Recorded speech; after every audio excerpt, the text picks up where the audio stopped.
Social media Patel Prahlad भी।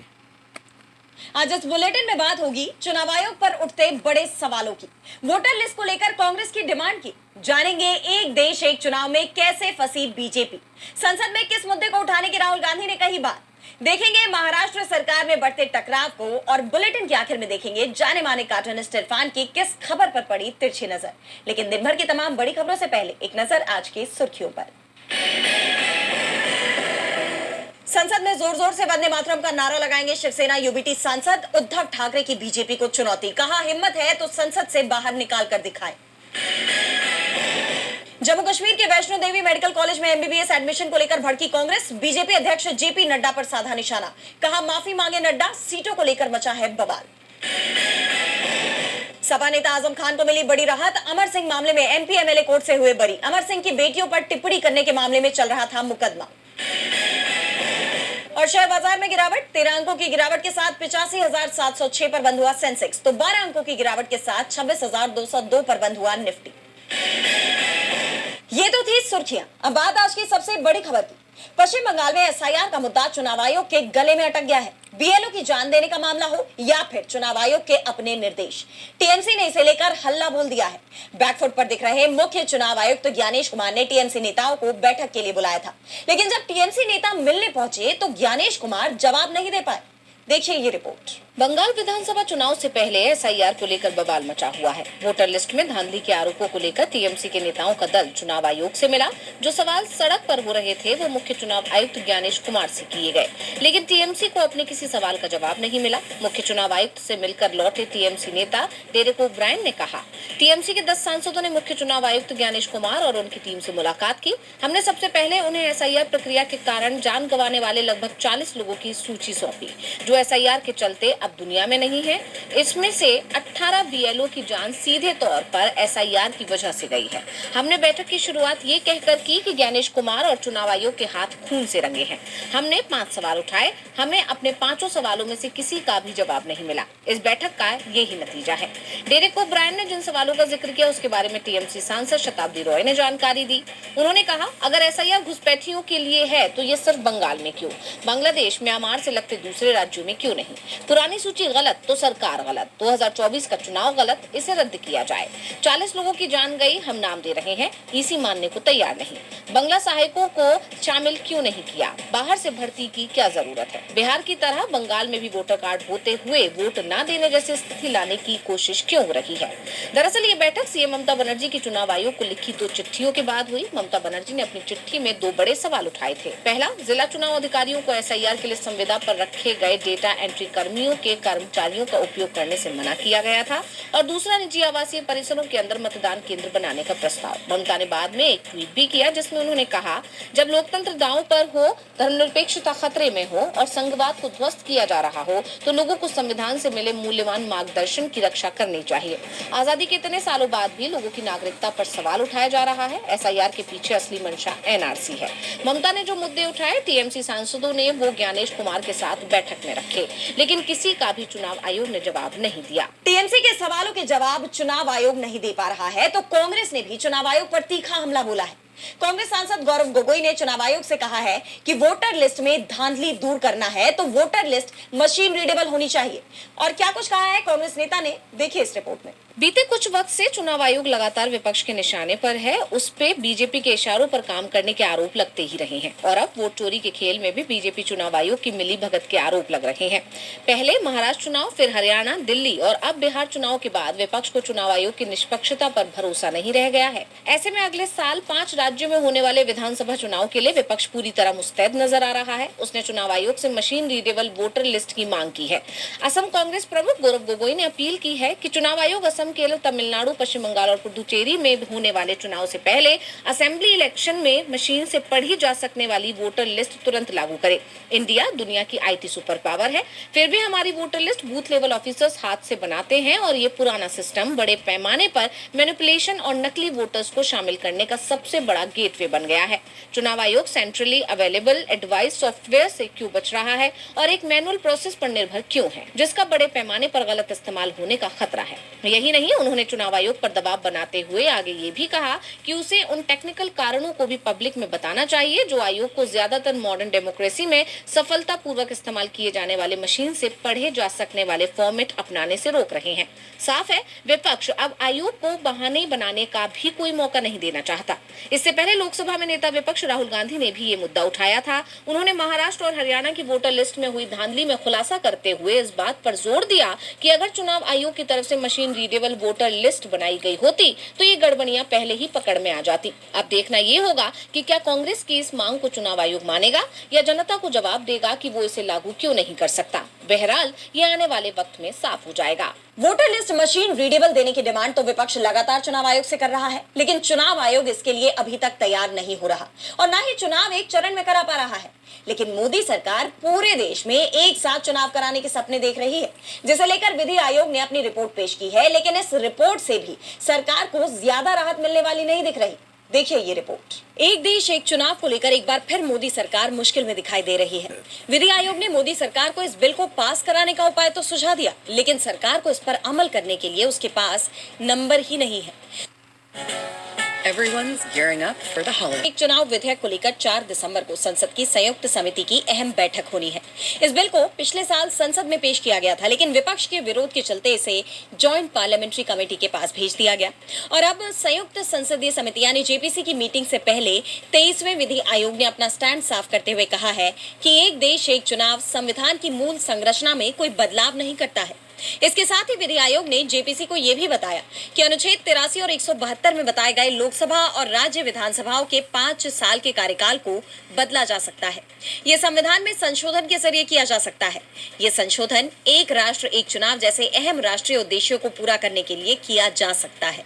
इस तरह के बदलाव को लेकर आधे राज्यों की विधानसभा से सहमति की जरूरत नहीं होगी और ये चुनाव आयोग को अत्यधिक अधिकार देने जैसा भी नहीं है। विधि आयोग ने जो रास्ता दिखाया है वो मोदी सरकार की समस्याओं का समाधान कम और इसे बढ़ाने वाला ज्यादा लग रहा है, क्योंकि इस रास्ते पर चलने के लिए संविधान में संशोधन करने के लिए सरकार को 2/3 बहुमत की जरूरत है, जो उसके पास ना तो राज्यसभा में है और ना ही लोकसभा में है। दोनों ही सदनों में नहीं है। इंडिया गठबंधन एक झटके में इस प्रस्ताव का विरोध कर इसे खारिज करवा सकता है। ऐसे में एक देश एक चुनाव विधेयक को पारित करवाने के लिए अब सरकार क्या कदम उठाती है? क्या इस बार ये बिल पास हो पाएगा? ये देखने वाली बात होगी। वन नेशन वन इलेक्शन का मुद्दा अभी जेपीसी में है। संसद में आएगा तो सरकार को 2/3 बहुमत की जरूरत पड़ेगी, यानी इंडिया गठबंधन की जरूरत पड़ेगी। ऐसे में ये बिल लटकना तय है, लेकिन संसद में दिल्ली के प्रदूषण का मुद्दा उठना जरूर तय माना जा रहा है। विपक्ष के नेता राहुल गांधी ने इसे लेकर विरोधी दल के नेताओं को बड़ा मैसेज दिया है।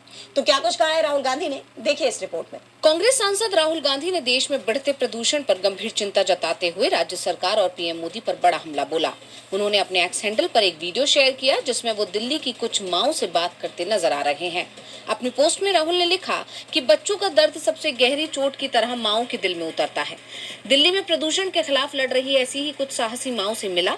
वो अपने ही नहीं पूरे देश के बच्चों के भविष्य को लेकर डरी हुई हैं। जहरीली हवा से छोटे छोटे बच्चे फेफड़ों, दिल और मानसिक बीमारियों का शिकार हो रहे हैं। लेकिन इतनी भयावह राष्ट्रीय आपदा के बीच भी मोदी सरकार हाथ पर हाथ धरे बैठी है और समय तेजी से हमारे हाथों से फिसल रहा है। भारत को तुरंत इस पर गंभीर चर्चा और निर्णायक कार्रवाई चाहिए ताकि हमारे बच्चे साफ हवा तक के लिए संघर्ष ना करें, बल्कि एक ऐसे भारत में बड़े हों जो उन्हें सेहत, सुरक्षा और उभरने का पूरा आसमान दे सके। बता दें, राहुल गांधी से महिलाओं ने अपील की है कि लोकसभा में प्रदूषण के मुद्दे पर बहस की मांग करें। जैसा कि आप जानते हैं कि दिल्ली की हवा लगातार बेहद खराब श्रेणी में बनी हुई है। AQI 400 के पार बना हुआ है, जिससे लोगों को सांस लेने में तकलीफ हो रही है। अब देखना ये होगा कि राहुल गांधी की तरफ से दी गई चेतावनी के बाद सरकार दिल्ली प्रदूषण पर क्या कार्रवाई करती है। संसद में प्रदूषण के साथ और भी कई मुद्दे उठेंगे जिन पर मोदी सरकार का घिरना तय है। इसे लेकर बीजेपी पहले से ही बैकफुट पर दिख रही है। वैसे बीजेपी की परेशानी विपक्ष के साथ उसके सहयोगियों ने भी बढ़ा रखी है। एकनाथ शिंदे के गुट के नेता ने ऐलान कर दिया है कि जल्दी ही फडणवीस की कुर्सी जाएगी और एकनाथ शिंदे फिर से राज्य के सीएम बनेंगे। महाराष्ट्र में बीजेपी और शिवसेना के बीच तकरार बढ़ती ही जा रही है। निकाय चुनावों से पहले एक दूसरे के नेताओं को पार्टी में शामिल करने को लेकर महायुति में मतभेद की खबरें हैं। इस बीच शिवसेना नेता दादा भूसे के बयान ने राज्य का सियासी पारा हाई कर दिया। दरअसल नंदुरबार में एक रैली को संबोधित करते हुए उन्होंने कहा कि आज भी अगर आप लोगों से पूछे कि उनके दिल में कौन सा मुख्यमंत्री है तो वो कहेंगे कि एकनाथ शिंदे है।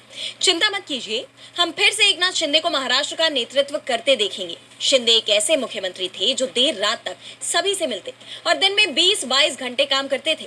महाराष्ट्र ने कभी एकनाथ शिंदे जैसा दुर्लभ मुख्यमंत्री नहीं देखा। उप मुख्यमंत्री अजित पवार भी कह चुके हैं कि राज्य ने कभी ऐसा मुख्यमंत्री नहीं देखा जिसने इतनी सारी अहम मंजूरियां दी है। दादा भूसे का यह बयान ऐसे समय में आया है जब महायुति में भारी सिर फुटअव्वल चल रहा है। उनके इस बयान के बाद माना जा रहा है कि शिंदे फिर से सीएम बनने की तैयारी में जुट गए हैं, जिससे बीजेपी को एक बड़ा झटका लग सकता है। आपको याद होगा कि बीते दिन सीएम देवेंद्र फडणवीस ने शिंदे पर पहली बार खुलकर हमला बोला था। दरअसल हाल ही में पालघर जिले में निकाय चुनाव के लिए आयोजित प्रचार रैली में शिंदे ने बिना नाम लिए बीजेपी पर निशाना साधते हुए कहा था कि रावण भी अहंकारी था और उसकी लंका भी जल गई थी। आपको भी 2 दिसंबर को ऐसा ही करना है। उनके इस बयान पर पलटवार करते हुए सीएम फडणवीस ने बीते दिन कहा कि उन लोगों को नजरअंदाज करें जो हमारे बारे में कुछ भी बोलते हैं। वो कह सकते हैं कि हमारी लंका चलाएंगे, लेकिन हम तो लंका में नहीं रहते। हम भगवान राम के अनुयायी हैं, रावण के नहीं। चुनाव के दौरान ऐसी बातें बोली जाती हैं, इन्हें दिल से ना लें। जिसके बाद एनडीए में मची अंदरूनी कलह खुलकर सबके सामने आ गई और अब दादा भूसे के इस बयान पर बीजेपी की तरफ से कोई प्रतिक्रिया सामने आती है या नहीं, ये देखना होगा। सवाल ये भी उठ रहे हैं कि क्या महाराष्ट्र एनडीए में बड़ी बगावत होने वाली है। महाराष्ट्र में इस वक्त निकाय चुनाव चल रहे हैं और इन चुनावों के चलते ही एनडीए में टकराव बढ़ता जा रहा है। लेकिन सवाल तो निकाय चुनाव के नतीजों पर भी बने हुए हैं। सुप्रीम कोर्ट ने साफ कह दिया है कि नतीजे घोषित तो हो जाएंगे, लेकिन हम इन्हें बदल भी सकते हैं। तो क्या है पूरा मामला, देखिए इस रिपोर्ट में। महाराष्ट्र में निकाय चुनाव को लेकर 2 दिसंबर को वोटिंग होनी है और 3 दिसंबर को चुनाव नतीजे सामने आ जाएंगे। लेकिन इन नतीजों पर सवाल बने रहेंगे क्योंकि आरक्षण को लेकर जो पेच फंसा हुआ है उसके चलते नतीजे बाद में बदल भी सकते हैं। आरक्षण के बाद में फंसे महाराष्ट्र के निकाय चुनावों को लेकर सुप्रीम कोर्ट में सुनवाई चल रही है और सुनवाई करते हुए सीजेआई सूर्यकांत ने कहा कि जहाँ भी चुनाव अधिसूचित हो चुके हैं वहाँ तय समय पर चुनाव कराए जाए। नगर परिषदों और नगर पंचायतों के चुनाव नोटिफाइड शेड्यूल के हिसाब से बिना देरी के हो सकते हैं। हालांकि जिन नगर परिषदों नगर पंचायतों में आरक्षण 50% से ज्यादा है उनके नतीजे रिट पिटीशन के नतीजे पर निर्भर करेंगे। यानी इन सीटों पर कुछ उम्मीदवारों को जीतकर भी हारना पड़ सकता है या उन्हें जीत का स्वाद चखने से वंचित रहना पड़ सकता है, क्योंकि जिन सीटों पर आरक्षण रद्द होगा वहां जीते उम्मीदवार को विजेता होने के सुख से वंचित होना पड़ सकता है। वहां चुनाव दोबारा से कराए जाएंगे। इसके अलावा कोर्ट ने राज्य निर्वाचन आयोग को उन स्थानीय निकायों में 50% से ज्यादा आरक्षण को नोटिफाई करने से रोक दिया है जहां अभी चुनाव की अधिसूचना होना बाकी है। बता दें इस मामले को 3 जजों की बेंच को भेज दिया गया है, जिस पर 21 जनवरी को अब सुनवाई होगी। जैसे कि आप जानते हैं कि महाराष्ट्र में ओबीसी आरक्षण की वजह से निकाय चुनाव दिसंबर 2021 से अटके हुए हैं। सुप्रीम कोर्ट ने ओबीसी आरक्षण पर यह कहते हुए रोक लगा दी थी कि इसे ट्रिपल टेस्ट को पूरा करने के बाद से ही लागू किया जा सकता है। लेकिन बाद में राज्य सरकार ने लोकल बॉडी चुनावों में ओबीसी रिजर्वेशन के मुद्दे की जांच के लिए मार्च 2022 में जयंत कुमार बंठिया कमीशन का गठन किया था। बंठिया आयोग ने जुलाई 2022 में अपनी रिपोर्ट दी थी। मई 2025 में कोर्ट ने बंठिया कमीशन की रिपोर्ट से पहले के कानून के हिसाब से ओबीसी रिजर्वेशन देकर 4 महीने के अंदर चुनाव कराने का निर्देश दिया था।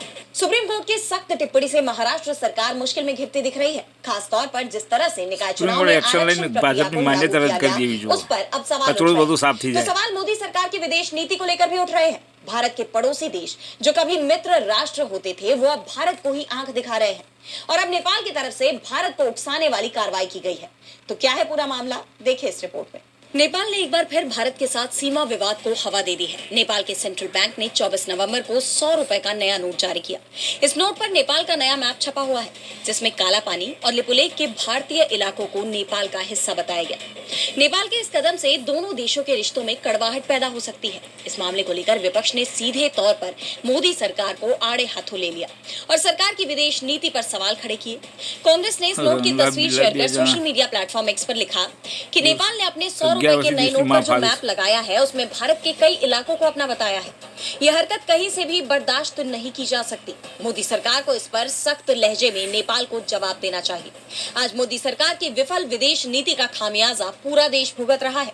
कभी चीन अरुणाचल प्रदेश को अपना हिस्सा बताता है तो कभी नेपाल अपने नक्शे में भारत के इलाकों को शामिल करता है। ये बताता है कि मोदी सरकार ने विदेश नीति के नाम पर सिर्फ रीलबाजी की है। एस जयशंकर ने आंखों से लेजर लाइट निकलवाई है और नरेंद्र मोदी ने नए नए पोज में फोटो खिंचवाई है। विपक्ष के इस बयान से सरकार की विदेश नीति सवालों के कटघरे में आ गई है। खासतौर पर जिस तरह से नेपाल, श्रीलंका, बांग्लादेश के साथ भारत के रिश्ते बिगड़े हैं, उससे मोदी सरकार पर सवाल उठ रहे हैं। वहीं अमेरिकी राष्ट्रपति डोनाल्ड ट्रंप के टैरिफ के बोझ तले भारत दबता ही जा रहा है, ये आरोप भी विपक्ष कई बार लगा चुका है, जिसके पीछे विपक्ष की तरफ से भारत की कमजोर विदेश नीति को वजह बताया जा रहा है। वहीं अब नेपाल की करेंसी पर भारतीय क्षेत्रों की दावेदारी से नया विवाद खड़ा हो गया है और अब ये विवाद कहां जाकर थमता है, ये देखना होगा। और बुलेटिन के आखिर में देखेंगे जाने माने कार्टूनिस्ट इरफान की किस खबर पर पड़ी तिरछी नजर।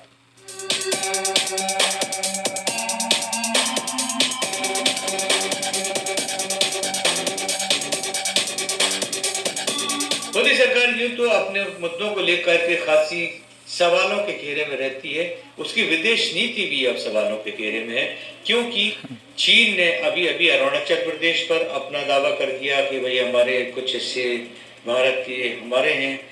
अब नेपाल ने अपने नोटों डिग्री सवालों में और कह दिया कि ये तो हमारे हैं, तो फिर हम क्या कर रहे हैं? कहाँ गई वो लाल आंखें होने का दावा करने वाली 56 इंच की छाती? क्या वो सब देश के लोगों के लिए है, विपक्षी लोगों के लिए है? कब वो आंखें उन पड़ोसियों के ऊपर लाल होंगी जो लगातार देश के लिए खतरा बनते जा रहे हैं?